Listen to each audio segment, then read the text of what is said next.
ทำบุญสัญจรญาติโยมตังอำเภอกัลยาณิวัฒนาคณะพระธรรมจาริกเปิ่นก็บ่ได้ละอ่ายังป่าเวณีนำญาติโยมได้มีความสัมพันธ์กันระหว่างหมู่บ้านระหว่างสลมหรือวัดพระธรรมจาริกก็จะไปทำบุญโดยแต่ละหมู่บ้านก็จะนำโดยพระธรรมจาริกวัดพระธรรมจาริกก็จะนำศรัทธาชาวบ้านไปมีต้นกันต้นเงินเครื่องไตรยาตานพักผลไม้ต่างๆก็เอาไปจุ่มนุมกันแต่ละแห่งแต่ละวัดละวาแล้วก็มียอดปัจจัยไตรยาตานตั้งเป็นต้นขึ้นเอาปักเอาเสียบกันไปแห่กันไป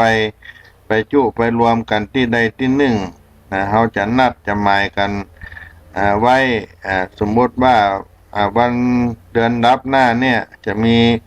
การทำบุญสัญจรก็นัดเอาอย่างจะไปทำบุญที่บ้านปกกะลงก็ดีบ้านแม่ผาภูก็ดีเพื่อนก็จะไปจุไปรวมกันตั้งแต่เจ้าจะไปกินข้าวตอนด้วยกันไปแต่งไปดาจัดต้นกันต้นขวดตาลต่างๆนานาก็เหมือนกับการธรรมสัญจรของบ้านเฮาในเมืองแต่ว่าเปิ้นบ่ได้นุ่งขาวห่มขาวเปิ้นจะใส่ชุดประจำชนเผ่าของเปิ้นเป็นชุดพี่น้องกะเหรี่ยงก็สวยสดงดงามไปดูไปหันแล้วก็เป็นที่ดีอกดีใจเอาลูกเอาหลานมิตรแก้วสหายคำเข้ามาได้ร่วมบุญกุศลในการที่เขาได้นัดได้หมายกันไว้แล้วเพื่อนก็จะไปจุกันก็จะมีตังบ้านเมืองมีคณะสงฆ์พระธรรมจาริกตังในอำเภอก็ดีเพื่อนก็จะมาร่วมป้อกำนันสจผู้ใหญ่บ้านผู้นำหมู่บ้านตึงป้อน้อยป้อหนานเป็นศิษย์เก่าศิษย์ที่เคยมาบวชที่วัดศรีสุดาก็ดีก็อาตมาภาพก็ไปปะไปพบก็เป็นที่น่าดีอกดีใจได้ตักได้ถามได้อู้ได้จากันนี่ก็ได้มาเกิดความผูกพันสัมพันธ์ทางกัลยาณมิตรกัลยาณธรรมตลอดถึงพี่น้องญาติโยมบนดอยก็จะได้มีสายสัมพันธ์ในทางธรรมในทางจิตวิญญาณเอาพระพุทธศาสนาเป็นที่ตั้งที่เปิ่งมีคณะพระธรรมจาริกเป็นเนื้อนาบุญคือได้ร่วมกันเปิ้นก็จะได้ทำกันแบบนี้ไปทุกวันเดือนดับเดือนดับก็คือเดือนแรม14ค่ำแรม15ค่ำของทุกเดือนก็จะมีกิจกรรม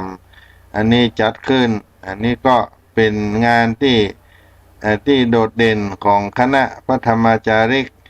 ในเขตอำเภอกัลยาณิวัฒนาปัจจุบันนี้ได้เป็นอำเภอใหม่ได้มีการปกครองคณะสงฆ์เป็นอำเภอใหม่มีเจ้าคณะอำเภอมีเจ้าคณะตำบลมีเจ้าวาดได้เกิดขึ้นก็เป็นกลุ่มเป็นก้อนกันขึ้นมาแต่โดยเงาที่ผ่านมานั้นก็เป็นเนื้อของพระธรรมจาริกที่เราได้พากันไปบุกเบิกเผยแผ่งานพระพุทธศาสนาอันนี้เกิดขึ้นกับพี่น้องพระกัญญอพี่น้องที่อยู่บนดอยโดยเฉพาะในช่วงที่ต้นเดือนนี้ที่อาตมาภาพไปก็เป็นหลังที่ได้ห่างซาของการที่อยู่ในช่วงโควิดญาติโยมก็ใกล้กินข้าวตานกันมีกิจกรรมดีๆเกิดขึ้นก็คือการแห่เทียนพรรษาด้วยในวันที่อาตมาภาพไปบ้านแม่แดดน้อยไปที่บ้านแจ่มน้อยแล้วก็มีอีกที่หนึ่งที่ไปบ่ถึงก็เวลาบ่พอที่ปงสะแยงที่บ้านห้วยขี้เปอะบ้าน ขุนไม่ยอดเข้าไปทางในขุนไม่รวมอันนี้ไปบัดตันถึงเพราะหนทางมันก็พอลำบากพอสมควรได้อยู่สองแห่งที่ใหญ่ๆที่สำคัญก็ได้นำเทียนพรรษาให้กับญาติโยมได้มาถวายร่วมด้วยช่วยกันที่อาสมพระธรรมจาริกแล้วก็มีการจุดเทียนถวายพระพรชัยมงคลถวายการเจริญพระพุทธมนต์ให้กับพระบาทสมเด็จพระวชิรเกล้าเจ้าอยู่หัวเนื่องในโอกาสวันเฉลิมพระชนมพรรษาในเดือนนี้ตัวญาติโยมก็เขาร่วมประกอบพิธีในการทำบุญที่อาสมพระธรรมจาริกหรือวัดพระธรรมจาริกบ้านแจ่มน้อยแล้วก็วัดแม่แดดคณะสงฆ์ก็มีการเจริญพุทธมนต์ถวายพระพรชัยมงคลได้แสดงธรรมให้ธรรมะให้กับญาติโยมที่มาร่วมงานอันนี้ก็ได้มาร่วมกิจกรรมแถมอันหนึ่งก็คือการตานผ้าอาบน้ำฝนเนี่ยผ้าอาบน้ำฝนเนี่ยพี่น้องปักกะยอเฮาก็ได้มีโอกาสได้ร่วมกันที่แต่ละแห่งเพิ่นก็ได้นำเอาผ้าอาบน้ำฝนเข้ามาถวายทานให้กับคณะพระธรรมจาริกทุกแห่งทุกที่การถวายทานผ้าอาบน้ำฝนนี่ญาติโยมที่ได้มาร่วมงานเพื่อนก็ได้จัดกันเป็นสัดเป็นส่วนได้ให้กินให้ทานด้วยยึดถือเป็นของทานคู่กับเทียนพรรษาที่มีความเป็นไปเป็นมาในเมื่อครั้งพุทธกาลเป็นพระนาบุญอานิสงส์ที่สมัยพระสัมมาสัมพุทธเจ้าที่พระองค์ทรงได้ประทับอยู่ในพระเชตวันมหาวิหารกรุงสาวัตถีวันนั้นเป็นวัน8 ค่ำที่นางวิสาขาได้ถือเครื่องสักการะพร้อมด้วยบริวารเป็นอันมาก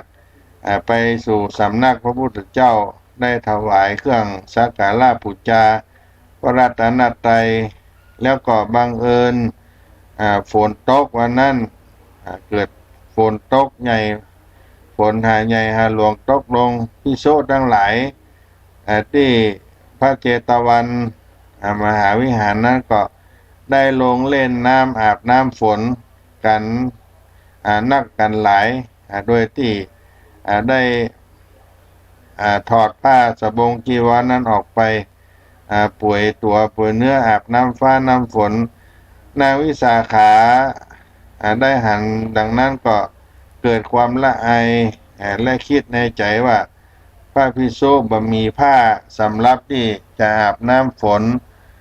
ก็บังเกิดมีจิตศรัทธาจะสร้างผ้าอาบน้ำฝนได้ถวายให้เป็นทานแล้วก็กลับไปสู่กรุงสาวัตถีจัดแจงหาผ้าได้พอสมควรแล้วพอตอนเย็นนั่นก็ได้ปาบริวารและก็ผ้านั้นเข้ามาสู่ที่ประทับสำนักของพระพุทธเจ้าแล้วก็ถวายผ้าอาบน้ำฝนนั่นแก่สมเด็จพระสัมมาสัมพุทธเจ้าพร้อมด้วยภิกขุสังฆะอรหันตเจ้าทั้งหลายแล้วก็กราบทูลถามว่าข้าแต่พระองค์ผู้เจริญการถวายผ้าอาบน้ำฝนนี้เป็นภารานิสงส์เป็นอย่างใดขอพระสัมมาสัมพุทธเจ้าได้ตัดได้เทศนาบอกให้พระพุทธองค์ก็ได้ตรัสเทศนาบอกยังอานิสงส์แก่นางวิสาขาว่าถ้าบุคคลผู้ใดมีจิตใจศรัทธาได้นำผ้าอาบน้ำฝนมาถวายแก่ภิกขุในพระพุทธศาสนาของพระบรมศาสดาเนี่ยก็มีพระอานิสงส์เป็นอเนกประการแล้วพระองค์ก็ทรงนำอติตานิตานมาแสดงต่อไปให้แก่นางวิสาขาว่าในศาสนาแห่งพระกัสสปะสัมมาสัมพุทธเจ้านั้นมีแม่หญิงเข็นใจผู้หนึ่ง มีนามว่าอามัยยะตาสีอยู่มาวันหนึ่งนางก็ได้หารคนทั้งหลายนำผ้ากาสาวพัดไปสู่สำนักภิกษุสงฆ์ฮือเป็นตาลโดยกระทำฮือเป็นผู้ได้ถวายทานผ้าอาบน้ำฝนนางอามัยยะตาสีก็มีศรัทธาอยากที่จะทำบุญกับเปิ้นที่ได้ฮือตานั้นนางก็มาคิดในใจก็จะทำอย่างใดดีที่เราจะได้มีโอกาสได้ทำบุญแบบที่เปิ้นได้สร้างได้ทำกันพ่องก็พิจารณาผ้าที่จะเฮือตานก็บ่มีก็เล็บลิ่งไปหาแม่แล้วก็บอกความจำนงประสงค์ของตนให้แม่ของตัวเก่าได้ทราบและแม่ก็ได้ตอบว่าเขาจะเอามาแต่ที่ไหนเขาเป็นทาสเป็นตาสาตาสีของเปิ่นนางอามัยยะตาสีนี้ได้ยินดังนี้ก็มีน้ำตาไหลด้วยความเสียใจแม่ของนางก็มีจิตที่เมตตาสงสารก็แนะนำเมื่อนางอามัยยะตาสีนั้นขึ้นไปขึ้นกาตั๋วกับนางก็ได้คำแนะนำเช่นนั้นแล้วก็มีความยินดีก็จึงรับไปหานายของนางนั้นฝ่ายเศรษฐีผู้เป็นนายก็ปฏิเสธบ่ยอมให้นางอามัยยะตาสีนี้ขึ้นกาตั๋วนางก็บ่มีความสบายใจนางคิดว่าเมื่อจัดก่อนนี่เฮาคงจะบ่ได้ทำบุญฮือทานมาจัดนี้เฮาก็จึงได้กระทำกรรมลำบากถึงเวลาจะทำบุญกับเปิ้นจะฮือทานกับเปิ้นก็จะทำกับเปิ้นนั่นก็จะบ่ได้ทำจะต้องทำบุญนี้ฮือได้ในการร่วมกินร่วมทานกับเปิ้นนั้นโดยที่จิตศรัทธาของนางอันแนงกล้าด้วยได้สละผ้าห่มแล้วก็ได้นำมาเงียบเอามาเงียบมาทำเพื่อจะได้ถวายทำความสะอาดให้ผ้านั้นสะอาดสะอ้านแล้วก็นำไปถวายด้วยธูปเทียนดอกไม้ไปที่ธรรมศาลาเป็นผ้าอาบน้ำฝนถวายเป็นตามพร้อมกับมหาชนคนทั้งหลายแล้วดังที่ได้ตั้งความปรารถนาด้วยอานิสงส์ที่นางได้กระทำบุญในคราวครั้งนี้ก็ขึ้นชื่อว่าความยากจนเข็ญใจไร้ทรัพย์จะได้มีแก่นางและชาติต่อไปจนถึงพระนิพพานขอได้พบศาสนาของพระศรีอริยเมตไตรเจ้าเมื่อกรรมปรารถนาของนางได้จบลงแล้วเทวดาทั้งหลายก็แส่ซองสาธุการสนั่นหวั่นก้องไปมาด้วยอานิสงส์ที่นางอามัยยะตาสีได้ทำบุญในคราวครั้งนั้นอยู่มาได้7 วันพระเจ้าพันธุมหาราชก็ได้เสด็จไปพบกับนางกำลังหาบหลัวหาบไม้หาบฟืนในระหว่างต่างก็เกิดความปฏิพัทธ์รักใคร่ในตัวนางก็ได้ตัดป่าใสไต่ถามความตลอดกับนางแล้วก็ยกนางขึ้นราชรถนำเข้าไปสู่พระนครได้อภิเษกนางให้อยู่ในตำแหน่งอัครมเหสีคันว่านางได้ทำลายขันธะแล้วก็ได้ไปเกิดบนสวรรค์ได้อยู่ในวิมานคำสูงได้15 โยชน์มีนางฟ้าเป็นบริวาร3,000ได้เสวยทิพยสมบัติแล้วจนในชาติสุดท้ายนางก็จะได้เกิดในพระ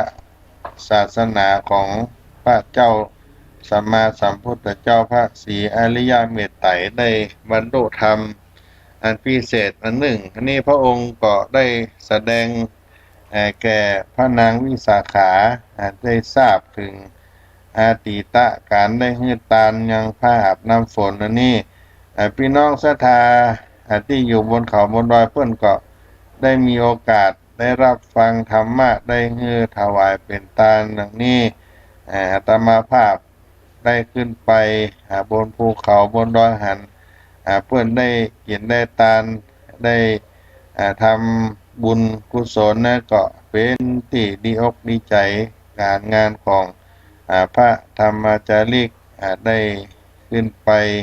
เป็นพระนามบุญและก็มีโอกาสที่ญาติโยมได้มีโอกาสได้กินได้ทานที่พระเจ้าพระสงฆ์นั้นได้เข้าอยู่จำพรรษาได้เข้าอยู่ในฤดูฝนที่ได้ถือเป็นวัดปฏิบัติสืบกันมาตั้งแต่องค์สมเด็จพระสัมมาสัมพุทธเจ้าที่พระองค์ทรงบัญญัติให้พระเจ้าพระสงฆ์นั้นเข้าอยู่จำพรรษาก็คือการเข้าอยู่ในช่วงฤดูฝนในช่วง3 เดือนได้อธิษฐานได้อยู่จำพรรษาอิมัสสมิงอาวาเสอิมังเตมาสังวัสสังอุเปมิหรือว่าอิมัสสมิงวิหาเลอิมังเตมาสังวัสสังอุเปมิคือข้าพเจ้าขออยู่จำพรรษา3 เดือนในอาวาสนี้หรือในวิหารนี้ตลอด3 เดือนก็นำเข้าตอกดอกไม้ธูปเทียนเข้าไปน้อมประเคนต่อพระพุทธปฏิมาองค์พระพุทธรูปเจ้าแล้วก็วัดวาอารามมีพระธาตุเจดีย์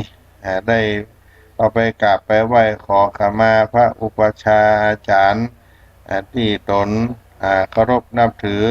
เป็นการสามีจิกรรมขอขมากันที่ผ่านมาตลอดได้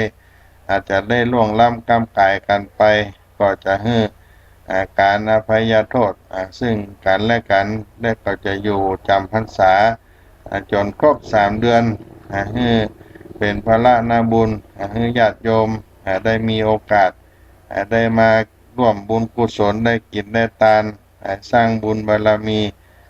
ในช่วงได้เข้าพรรษานี้ก็เป็นการที่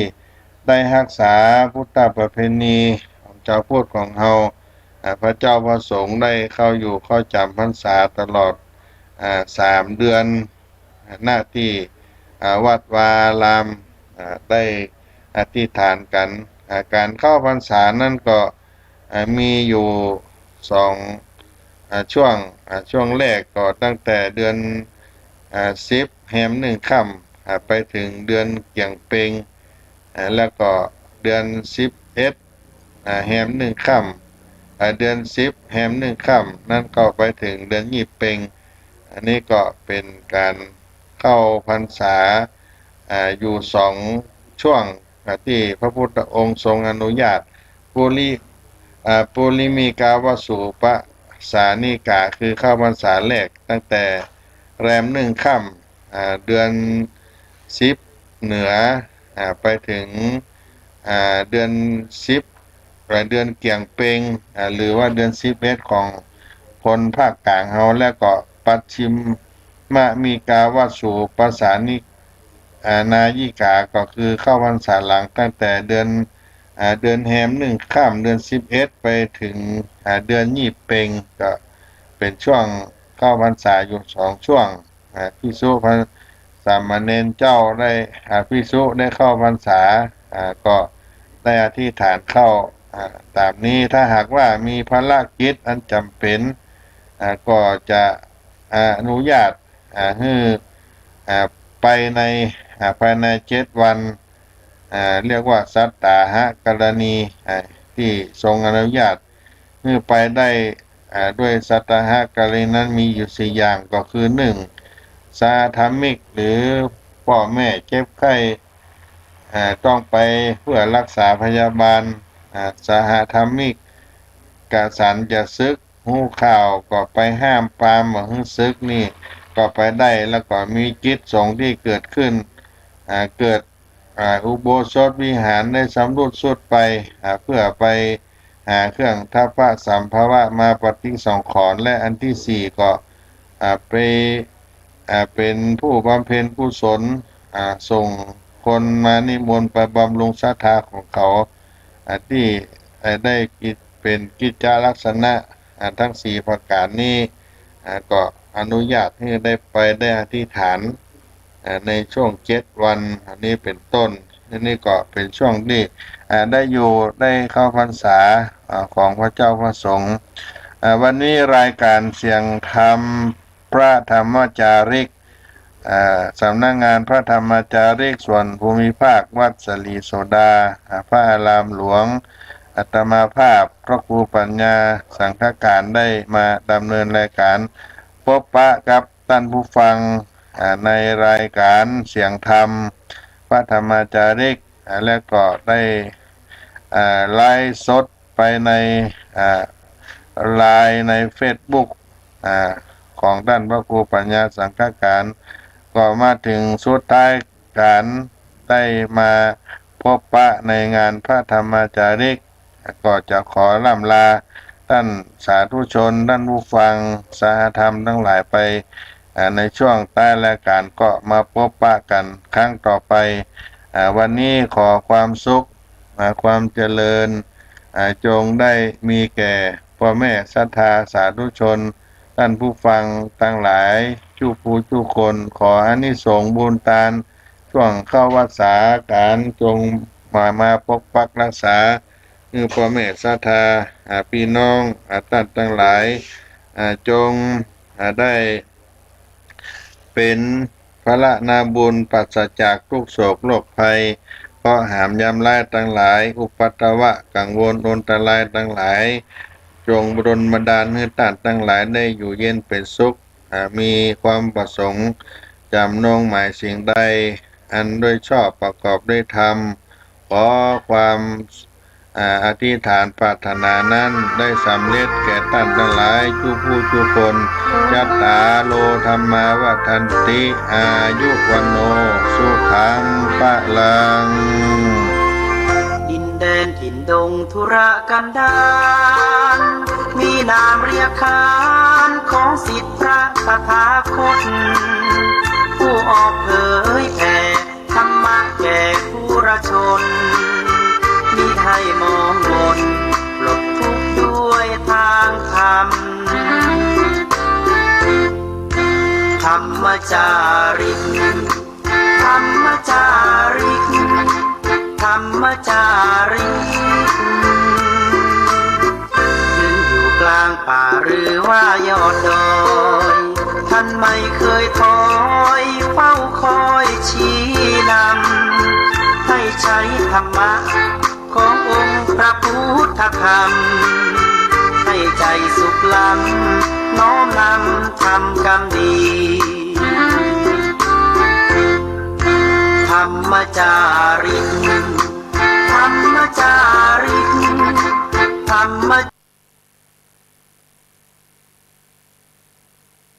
ด้วยความภาคภูมิใจในเอกราชและความเสียสละของบรรพบุรุษไทยประเทศไทยรวมและเชื้อชาติไทยเป็นประชารัฐผ้าไทยของไทยทุกส่วนอยู่ดำรงคงไว้ได้ทั้งมวลด้วยแค่ล้วนหมายรักษาพันยินไทยนิรักสงบแต่ถึงรบไม่กล้าเอกราชจะไม่ให้ใครคุมขีสละเลือดทุกอย่างเป็นชาติทะเลถ้าเดินประเทศชาติไทยต้องมีชัยชโย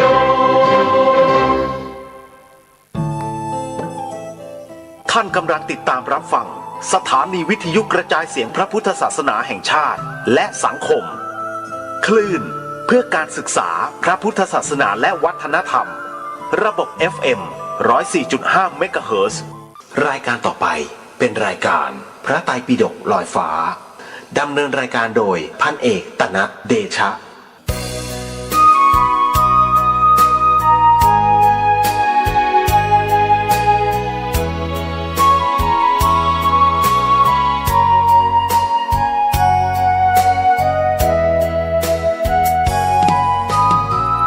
วัดเป็นบุญ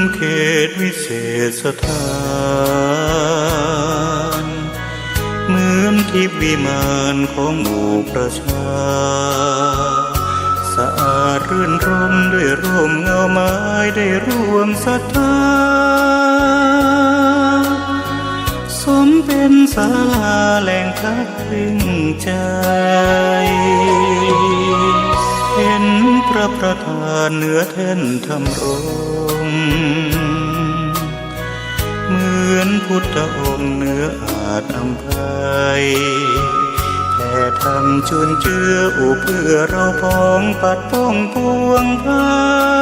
ยขอน้อมดวงใจกราบไหว้วันทาวัดเล็กหรือใหญ่นั้นไม่สำคัญ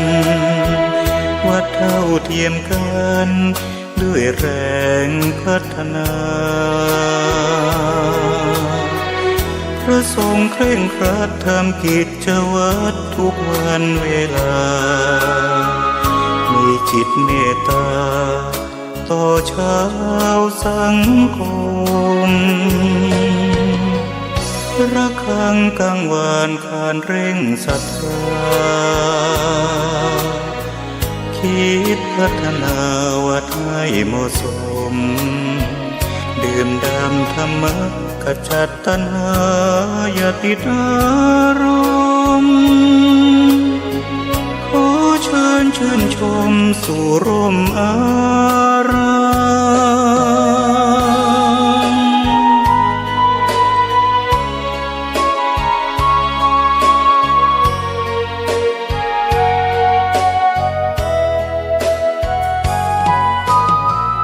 วัดเล็กหรือใหญ่นั้นมา